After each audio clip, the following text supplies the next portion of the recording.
To this now, Scholar Transport Safety has come under the spotlight following that horrific minibus accident in Vanderbijlpark that claimed the lives of 14 pupils. Since then, Gauteng traffic officials have been conducting blitz operations, inspecting vehicles transporting children to school.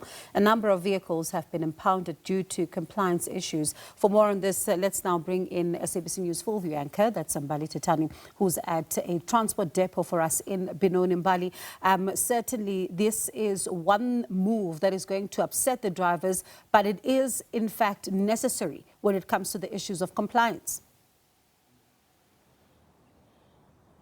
That's certainly right, Bongiwe. And as you've mentioned, that Scholar Transport Safety has come under sharp focus, particularly in Gauteng. And where we find ourselves right now, at this moment, we are in Benoni at one of the Gauteng Transport Department's depots. And this is where some vehicles which have been impounded by the department have been kept here. And of course, we understand that this is the third day that we see some of these vehicles which have been impounded by traffic officials. And this is for all sorts of reasons, right? But safety remains the top priority when it comes to some of these issues facing the transport department sector, particularly when it comes to pupils. And to give us some more insight in terms of why we find these vehicles here and why they are being kept until, of course, the owners of the vehicles come and collect them, we are now joined by the department spokesperson for transport, and his name is Lisiba Mpia, and he joins us now. And Lisiba, I mean, we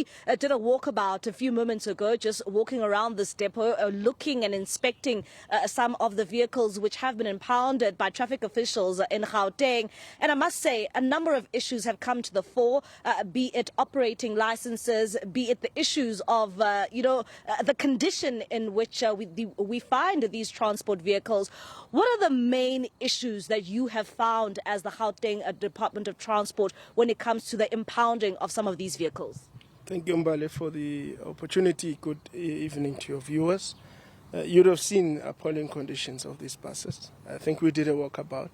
Fortunately, it was raining a few moments ago, and we walked into one of the buses. You'd have seen how wet it was in the bus, which gives you an indication of the condition of that bus.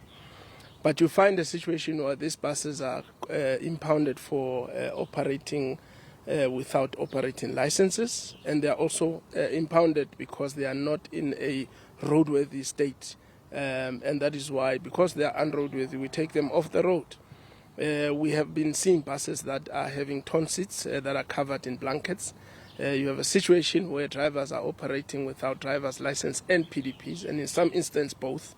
We have a situation we've got cracked windscreen. In one of the buses, I think you saw there that the radiator cover is a brass stand. I'm sure someone is missing a brass stand somewhere there. So it's the appalling conditions that these buses are, and these buses are transporting the future of this country. And we have taken a stance that we're not going to tolerate that. We are very intensified in terms of law enforcement. And I mean, looking at these vehicles, some of the condition are quite appalling. At the same time, those driving these vehicles were quite upset by the department and the officials, impounding these vehicles. We saw subsequently that protest that drivers embarked upon.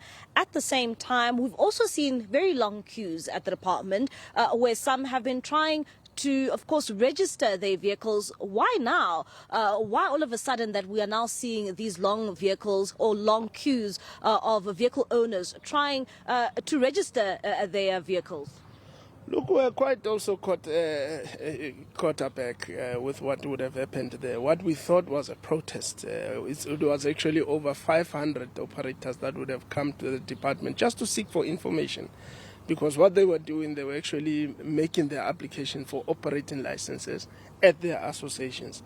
There's only one authority in as far as the National Land Transport Act allows, and that authority is the Department of Roads and Transport, which is the only authority that has a regulatory entity that adjudicates and approves and ultimately issues this operating license. So the misconception has been there that for many years that they've been making applications at their associations. We're very happy that they've gotten the information that they so need, and we're going to see many applications. The scholar transport operations, I speak on the private operations. We have a population of about 11,500. In the system, we only have 1,546 applications. And those applications, only 516 were issued. 1,009 are in the system at different stage gates, be it at adjudication or at internal or external gazetting. So that gives you a sense that there has been an issue of misconception and communication, whilst the National Road Traffic Act gives you an obligation as the owner to make sure that you get to know what you should do if you are going to get into the operation or into the business of transporting passengers. So far, Lisiba, how many scholar transport vehicles have been impounded so far? Look, just yesterday, we impounded 51 buses, and we have tested those buses, taken them for roadworthy tests, and we were shocked that only 3 of those 51 buses passed the roadworthy test. 49 buses are with us here in the pound until such time that their owners are ready to actually take them for roadworthy test. They get to actually meet the standard, the actually required standard. We are not going to let them loose.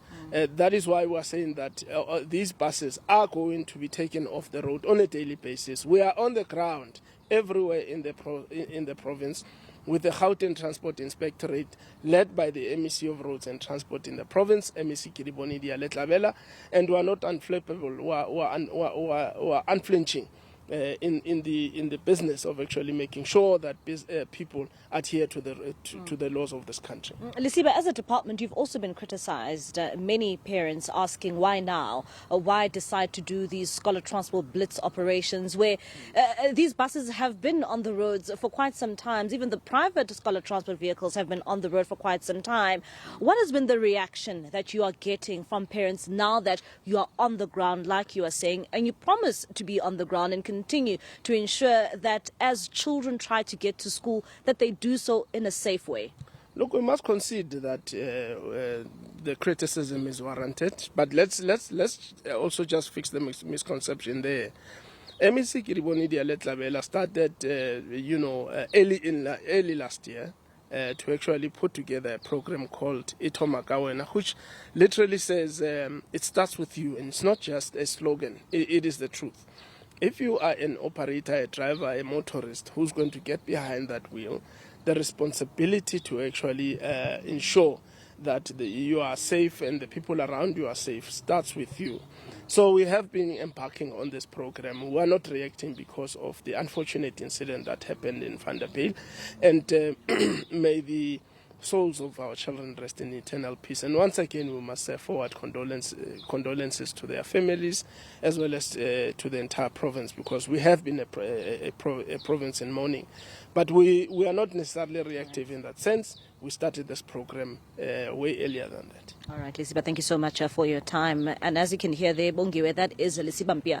He is the Gauteng Department of Transport spokesperson there, just giving us insight in terms of the vehicles which have been impounded by the department. At the same time, you would have heard him there speaking about those operating licenses, and we were meant to actually speak to the MEC this evening, but she is in a meeting, and this is because tomorrow they will then begin a process of dishing out those operating licenses to those who do meet the requirements tomorrow at the Gauteng Transport offices. My colleague there, Mbali Tetan, appreciate your time. Thank you so much for talking to us. A very important conversation in light of what took place in Vanderbijlpark last week.